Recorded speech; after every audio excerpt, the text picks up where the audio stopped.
Ayer quedó en la Audiencia Nacional visto para sentencia el juicio contra Yacine Canyar, asesino confeso del sacristán de la iglesia de Nuestra Señora de la Palma, Diego Valencia.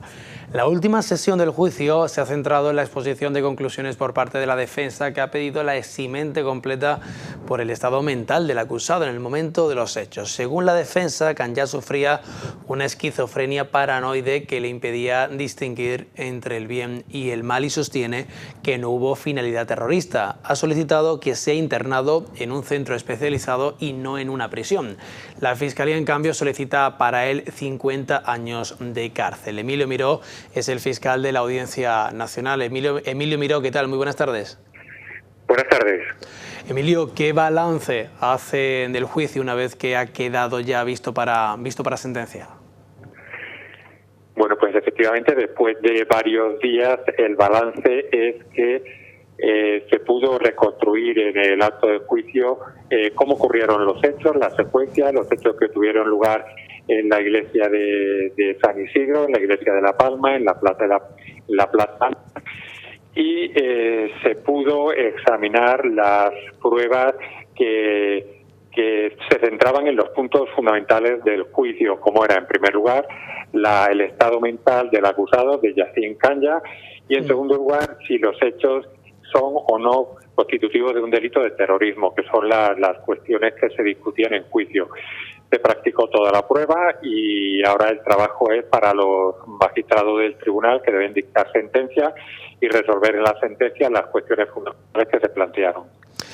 ¿Ha quedado acreditada la intencionalidad terrorista de Yacine Canyar? Bueno, esa es precisamente una de las cuestiones que se han discutido. Desde el punto de vista de la Fiscalía, había una serie de elementos, de datos que apoyaban, que nos llevaban a la conclusión, y por eso lo defendimos cuando formulamos acusación en este sentido contra Yacine, que los hechos tenían una finalidad terrorista, como era el hecho de los lugares donde tuvieron lugar los hechos, la iglesia de San Isidro, la iglesia de Nuestra Señora de la Palma, también los golpes a la capilla de Nuestra Señora de Europa, las personas que fueron elegidas, como son el sacerdote de la iglesia de San Isidro, el sacristán, al que se confundió con un sacerdote, y a otra persona a la que fue agredida por considerarla como una especie de apóstata.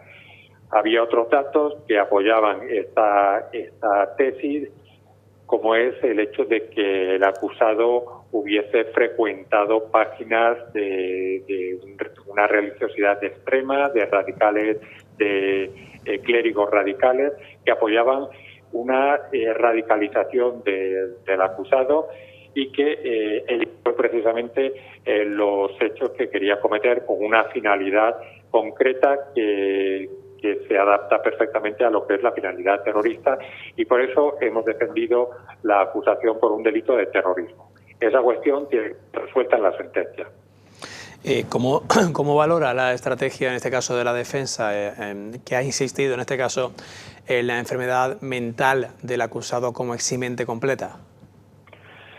Bien, en primer lugar, me parece una posición coherente con la defensa. Los hechos, después de practicada la prueba, han resultado sobradamente acreditados. Es decir, que cometió el asesinato de Diego Valencia y el intento de asesinato del padre Antonio Rodríguez, eso ha quedado suficientemente claro. Por lo tanto, lo único que se podía cuestionar es, a partir de los informes de la pericia que apuntaban en el sentido, es decir, en el mismo sentido se pronunciaron los forenses, los médicos del hospital psiquiátrico donde estuvo un periodo, y es que el acusado padecía una enfermedad mental que era esquizofrenia paranoide. Ese era el diagnóstico. La cuestión es que, aparte del diagnóstico, la apreciación del eximente como completa, como incompleta, viene determinada por el grado de afectación de su capacidad. Una sentencia condenatoria se apoya en la culpabilidad del acusado, y la culpabilidad requiere la aptitud, la capacidad para ser culpable. Un enfermo mental no tiene capacidad para ser culpable, pero cuando esa capacidad está graduada, va desde la eximente completa, es decir, la sentencia sería en este sentido la absolución y el internamiento en un centro, cuando no se aprecia, es decir, cuando hay un resquicio de capacidad, cuando esa enfermedad mental no afecta totalmente a su capacidad psíquica, la ley nos dice que la apreciación debe ser de una eximente incompleta. En este sentido, es sentencia condenatoria y condena a pena de prisión, donde obviamente recibirá un tratamiento por la enfermedad que padece. Esa fue la postura que defendimos y eso es, como decía anteriormente, lo que debe resolver el tribunal. En su informe habla también de que las enfermedades mentales pueden ser más permeables a la propaganda yihadista. ¿A qué se refiere exactamente la Fiscalía con esto?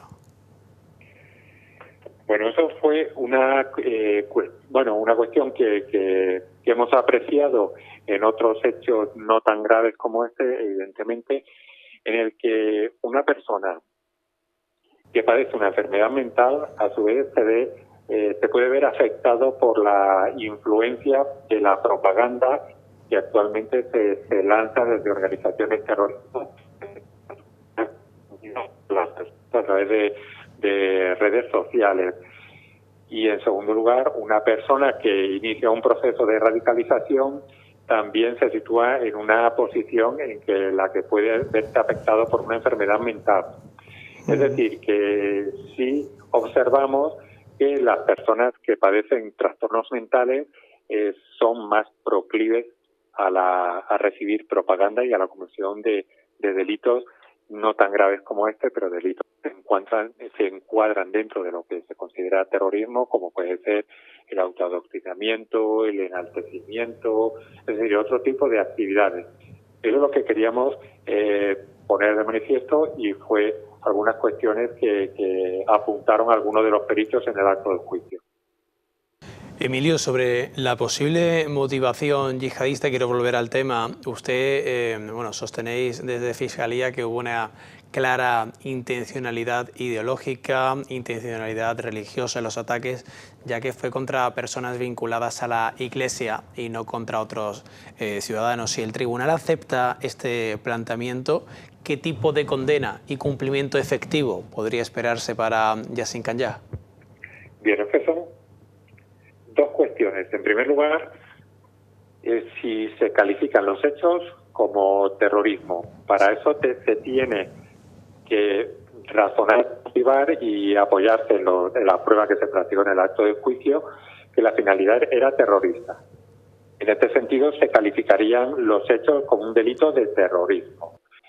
A continuación, debe valorarse qué grado de imputabilidad tenía la persona que cometió ese delito y apreciarla como, si se apreciase como excelente completa, como plantearía la defensa, la sentencia sería absolutoria e internamiento en un centro psiquiátrico penitenciario. Si se aprecia que no tenía completamente alteradas sus facultades, sería una sentencia condenatoria por un delito de terrorismo, la pena que solicitamos o la pena que el tribunal considere oportuna dentro de la que se ha solicitado. Es decir, que por un lado está la cuestión de la calificación de los hechos como terrorismo o como un asesinato sin la finalidad terrorista, y por otro lado está el tema de la culpabilidad del acusado teniendo en cuenta la enfermedad mental que padecía. Esas son las dos cuestiones que tiene que resolver el tribunal. Pues estaremos muy pendientes. Emilio, ya cambiándole de tema completamente, usted ha sido muchísimos años aquí fiscal antidroga del campo de Gibraltar, conoce perfectamente la problemática que tenemos en esta zona con el tema del narcotráfico. Supongo que estará al día de cómo está la situación aquí en la comarca. ¿Cómo ve la situación a día de hoy?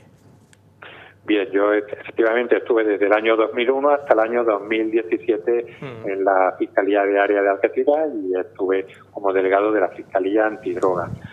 Desde que yo dejé la Algeciras no me ocupo directamente de este tipo de asuntos, pero sí que los sigo directamente. cuando yo estaba ya se apreciaba, por un lado, que las organizaciones dedicadas al narcotráfico adaptan su actividad a las distintas dificultades que se les va poniendo por parte de la Guardia Civil, de Policía, de Vigilancia Aduanera. Apreciábamos en los últimos años ya un incremento de las acciones violentas. Lo que puedo apreciar en estos últimos años es que